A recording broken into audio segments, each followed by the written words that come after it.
നിങ്ങളുടെ favourite shows ഇനി ഒരിക്കലും മിസ്സാവില്ല. ഇപ്പോൾ C5 കാണും നിങ്ങളുടെ ഫേവറേറ്റ് ഷോ തികച്ചും സൗജന്യമായി. അന്ന് അയാൾക്ക് ജീവപര്യന്തമാണ് കോടതി വിധിച്ചിരുന്നത്.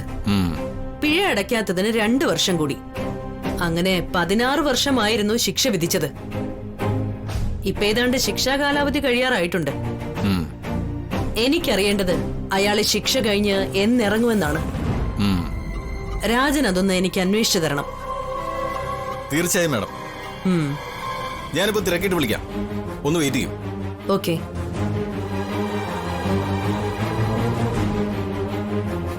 എന്താ പറഞ്ഞു? അയാള് അന്വേഷിച്ചിട്ട് വിളിക്കാമെന്ന് പറഞ്ഞു.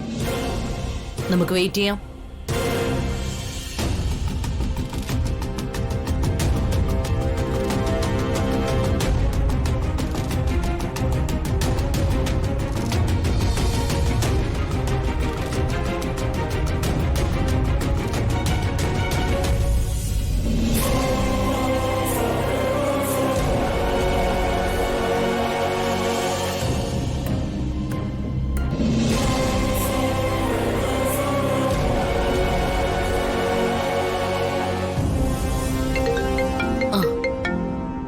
എടാ, രാജനസയ്യ വിളിക്കുന്നേ.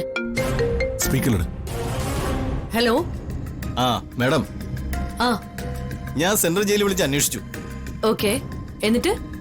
അയാള് ശിക്ഷ കഴിഞ്ഞ് ഇറങ്ങിയല്ലോ.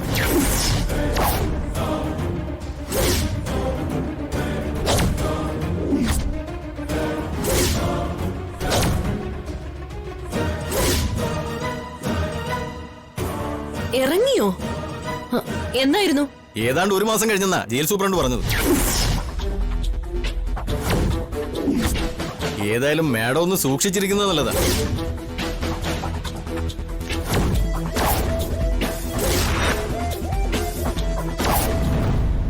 ജയിലിൽ നിന്ന് ഇറങ്ങിയ അയാൾ നേരെ അങ്ങോട്ടേക്ക് വരാനാണ് സാധ്യത. മാഡത്തിനോടുള്ള കടുത്ത പകയുമായ അയാൾ പുറത്തിറങ്ങിയത്. അതെങ്ങനെ അറിയാം? ശേഖരമേനോൻ എന്ന ശേഖർ പ്രഭാവതി മേഡത്തെ കൊല്ലുമെന്ന് സെൻട്രൽ ജയിലിൽ മുഴുവൻ പാട്ടാ. അയാൾ കിടന്നിരുന്ന സെല്ലിന്റെ ചുവരിൽ മുഴുവൻ മേഡത്തോടുള്ള പക അയാൾ കുറിച്ചിട്ടിട്ടുണ്ടായിരുന്നു. ഏറ്റവും വിലപിടിപ്പുള്ള വസ്തുവാണ് വിശ്വാസം. അത് നേടിയെടുക്കാൻ കാലങ്ങളോളം വേണ്ടിവരും. എന്നാൽ അത് നഷ്ടപ്പെടുത്താൻ നിമിഷങ്ങൾ മാത്രം മതി. അതുകൊണ്ട് മാഡം വളരെയധികം കരുതിയിരിക്കണം. ശരി മാഡം, ഞാൻ വിളിക്കാം. ആ ശരി.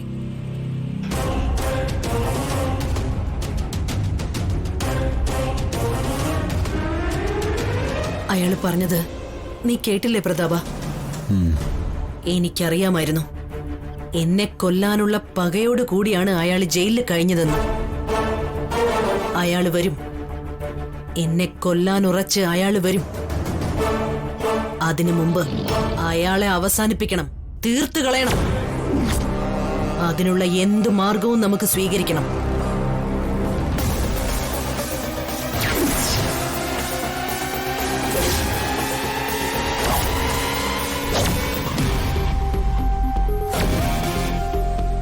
എത്രയും വേഗം അയാളെ തീർത്തേ പറ്റൂ.